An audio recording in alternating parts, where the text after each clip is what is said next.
Doctor Strange in the Multiverse of Madness. I'm going to try not to do any spoilers, but I am going to give you a little bit of a synopsis about what happened.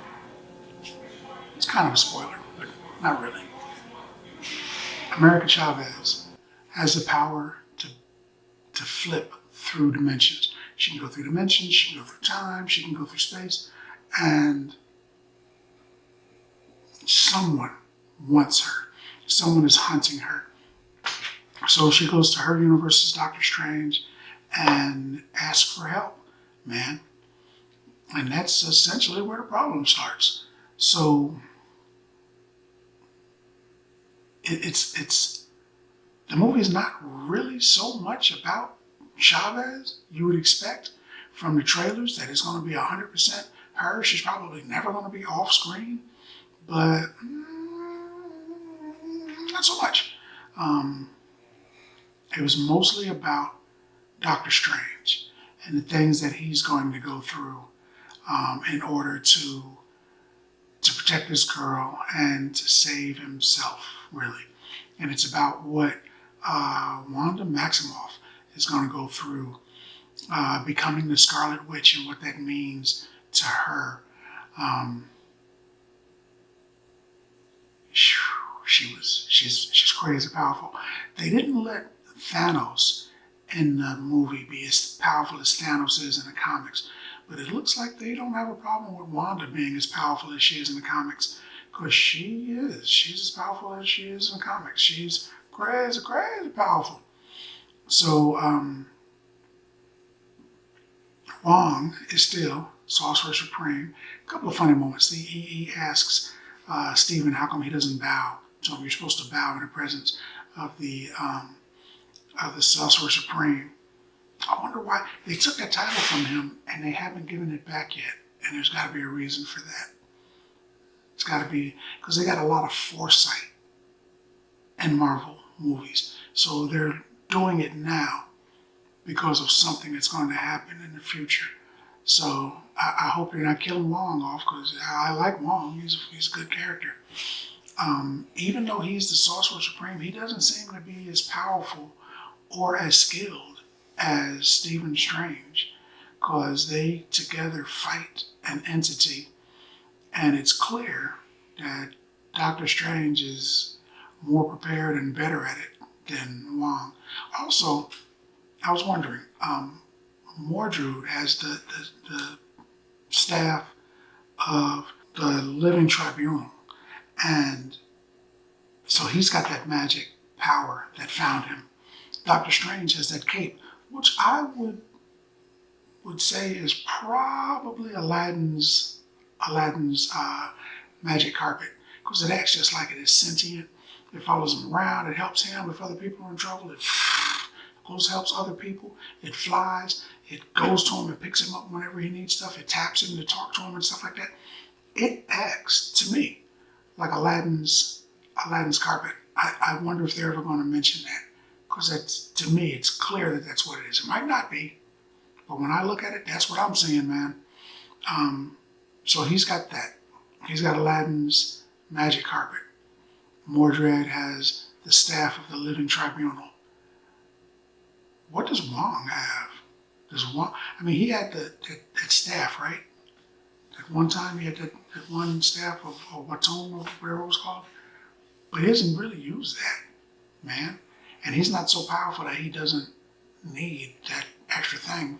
I mean, Mordred uses his magic thing. Strange uses his magic thing. Where's his magic thing, man? You're supposed to be the Sorcerer Supreme. You don't have a supreme weapon? I didn't get that.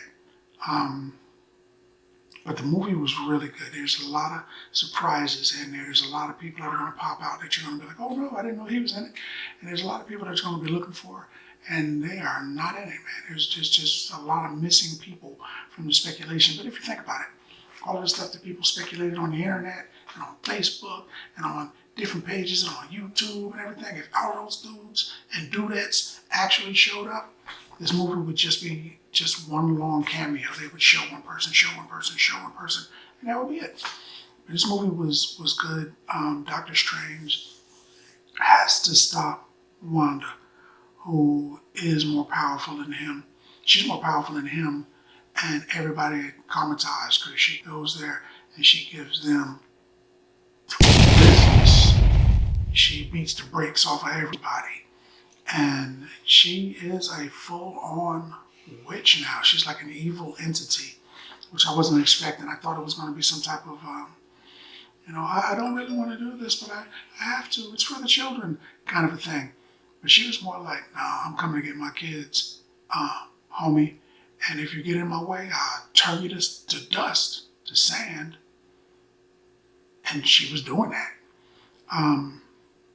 They bring up a lot of interesting things, like the mountain of Wundagore, which is in the comic books. It's big in the comic books. There's a different dude living there than there is in this movie. They change that around a little bit. It's supposed to be the high evolutionary, but he's not there.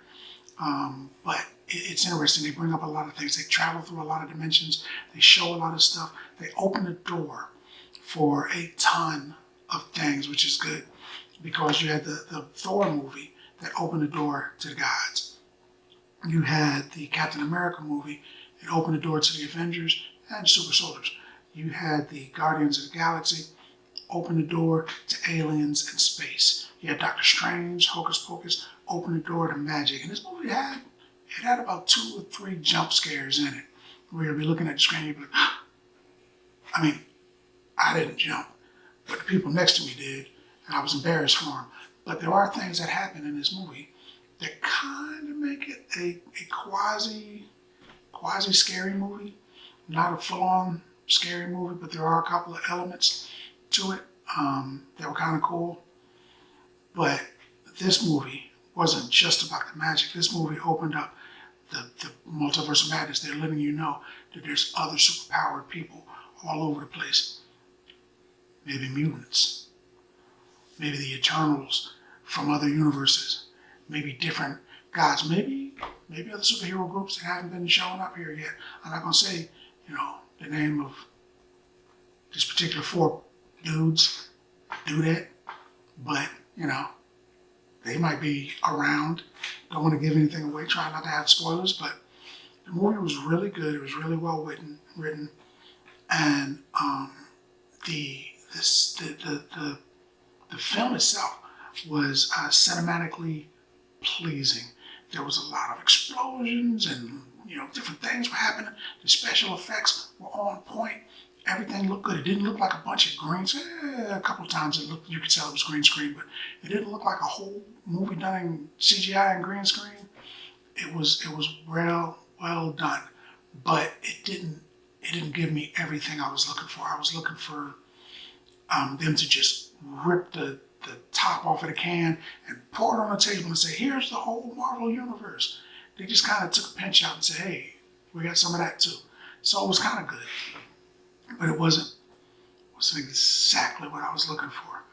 But like I said, they opened the door to a lot of good things. And I guess they can't give us everything at once. It would be too messy and people wouldn't be able to understand everything that was happening. I've been reading comic books since I was like 5, maybe younger. And that's been a couple weeks. And it's taken me all that time to actually understand what's happening in the books. It didn't take me all that time to understand it, but I mean, I've been reading it for a long time, so I understand it. If I just threw it all at you at once, you probably wouldn't get it. So they're giving it to you a piece at a time, which is smart. Marvel is smart. What's going on with DC, right? But this was a good movie. There is a lot of twists and turns. There are 2 Easter eggs at the end, 2 end credits. You're going to want to see at least one of those. One of them was kind of silly. It was just for the fans, but the other one, or for the audience, the other one was for the fans. It was like, hey man, this is where we're going next, which is what Marvel does. They give you the end credit and they're like, this one's kind of funny, but this is where we're going next. And where they're going next seems like Secret Wars to me. Feels like Secret Wars, where a powerful entity forces a bunch of heroes and a bunch of villains to just fight. And I mean, that's kind of what we want in the Marvel movies. The script is good, acting is good, but we get that. But we also want to see people beat the brakes off each other. We want to see lightning and magic powers, and we want to see a little bit of this, a whole lot of this. In the movie though, we really didn't get a lot of this. We didn't get a whole lot of that, and there's a reason for it. You'll see it. But I like the movie. I really did like the movie, and I think you'll dig it too. Without giving any spoilers away, just telling you that I dig it. This is really all this video is saying is I dig it. I got another video over there where I'm telling you about the movie. And I'm still not telling you everything. It's like a 2-hour movie. I'm giving you it all in 15 minutes. So I didn't tell you everything. There's a ton I didn't cover. I probably will make a third video, really, because this movie is important. But I would give this movie 8 bags of popcorn. 8 bags of popcorn, man, because that's what I think about that. More importantly, what do you think about that? Not just seen the video? Let's talk about it in the comments. And as always, if you like the video, if you like the content, subscribe. And then like. Popcorn passport. Get your popcorn passport.